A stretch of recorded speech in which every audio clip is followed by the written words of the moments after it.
అనాథుల పాలిట ఆపద్బాంధవ నిలయమైన చౌటుప్పల్లోని అమ్మానాన్న అనాథ ఆశ్రమం నుండి మరో అభాగ్యురాలు సొంతవారి చెంతకు చేరుకుంది. పూర్తి వివరాలలోకి వెళితే నల్గొండ 1 టౌన్ పోలీసుల ద్వారా డిసెంబర్ 29న అమ్మానాన్న అనాథ ఆశ్రమానికి చేరుకొని ఇక్కడే జీవిస్తున్న సాలమ్మ అనే మానసిక వికలాంగురాలు ఆశ్రమంలోని వైద్యశాలలో తీసుకున్న చికిత్స ద్వారా ఆరోగ్యం మెరుగుపడి తన చిరునామా చెప్పడంతో జనవరి 11న ఆశ్రమ సిబ్బంది వారి స్వగ్రామమైన నల్గొండ జిల్లా ఉట్కూరు గ్రామానికి తీసుకువెళ్లారు.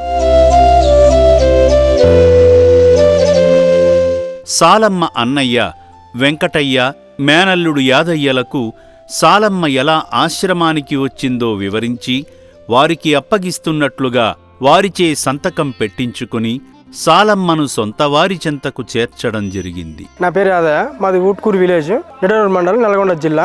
మా మేనత్త అయిన సాలమ్మ గారు ఒక 3-4 సంవత్సరాల క్రితం తప్పిపోయింది. అమ్మ నాన్న వాళ్ళ తీసుకొచ్చి మాకు ఇంటికాడ ఉపయోగపడడం జరిగింది. మతిస్థిమితం సరిగా లేక కుటుంబ సభ్యులను ఇబ్బంది పెడుతూ 4 ఏళ్ల క్రితం ఇల్లు వదిలి వెళ్లిపోయిన సాలమ్మ ఇక నుండైనా కుటుంబ సభ్యుల మాట వింటూ సంతోషంగా ఉండాలని కోరుకుందాము.